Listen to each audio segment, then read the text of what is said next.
Hi, everyone. It's Pastor Kathy again. It is Wednesday, December the 8th, and we're continuing with our reading of the Advent lessons and the Advent stories as written in the Gospel of Luke. Today, what I want to do is read to you, continuing with the birth of John foretold. I want to read verses 21 through 25. And again, for those who might not have the same version, this is the Common English Bible. So hear thou this. Meanwhile, the people were waiting for Zechariah, and they wondered why he was in the sanctuary for such a long time. When he came out, he was unable to speak to them. They realized he had seen a vision in the temple, for he gestured to them and couldn't speak. When he completed the days of his priestly service, he returned home. Afterward, his wife Elizabeth became pregnant. She kept to herself for 5 months, saying, "This is the Lord's doing. He has shown his favor to me by removing my disgrace among other people."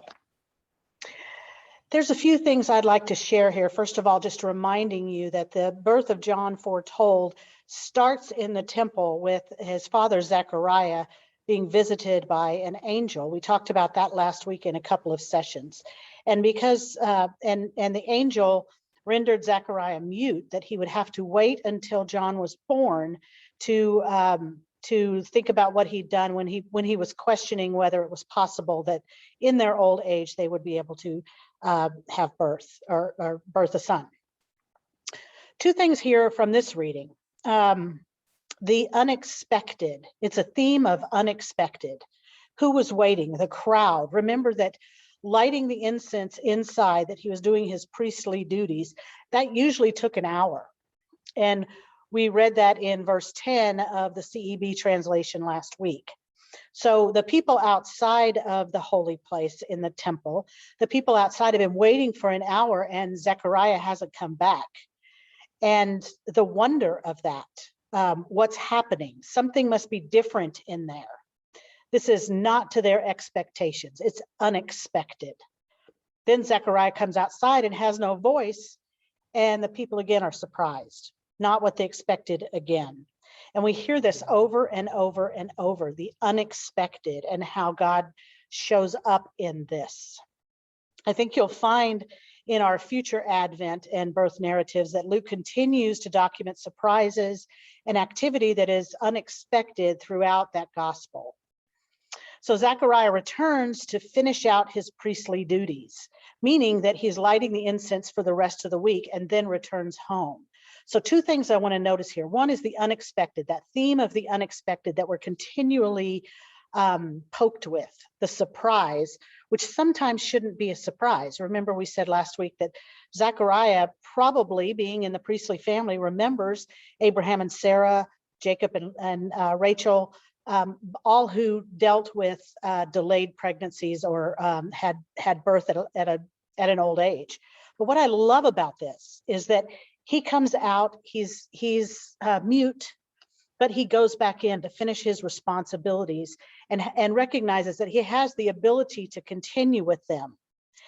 And making that relevant to our current time, I think we see some here about how everyone has gifts that can be utilized. His lack of voice, or anyone's lack of hearing or physical ability, for example, God needs that work in the world just as much as others.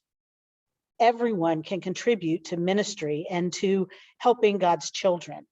The fact that he was mute did not render him useless. The same with some other, with any other disability that we might have. You belong just as you are.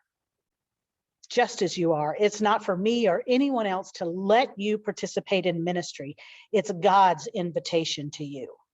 That's the first thing that I say. And second, let's talk about this response from Elizabeth in verse 25. Zechariah came home and Elizabeth became pregnant. That was pretty quick. And then it says that she kept to herself for 5 months. Doesn't say why, but if you've ever dealt with infertility, or know someone who has dealt with infertility, you may understand the caution or even the wonder of this miracle of birth in even more ways.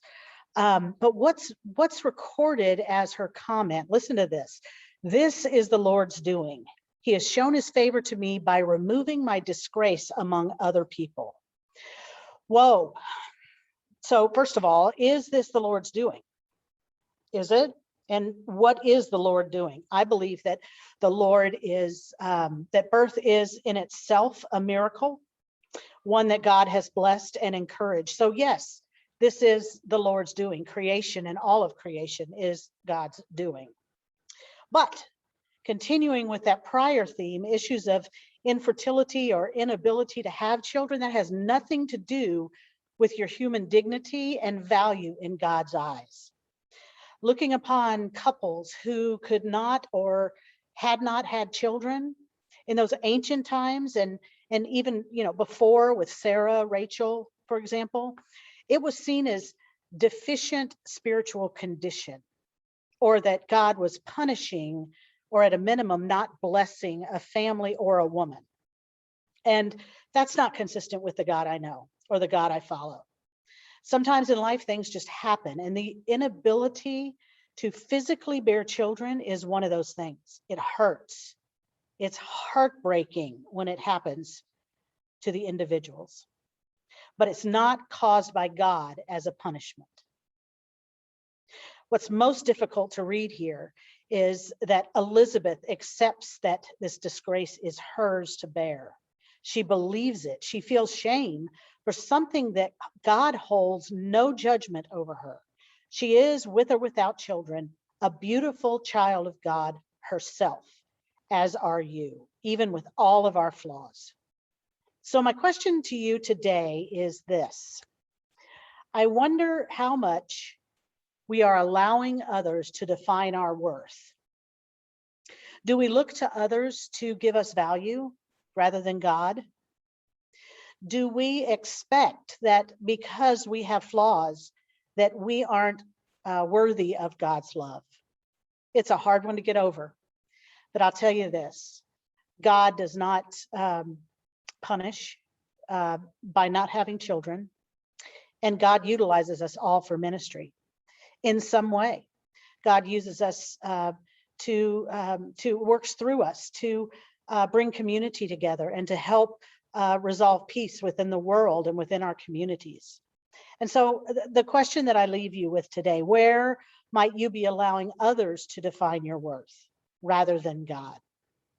We'll pick up on our next session with the birth of Jesus foretold, and see some connections between the birth of John foretold and the birth of Jesus. So I look forward to talking with you soon.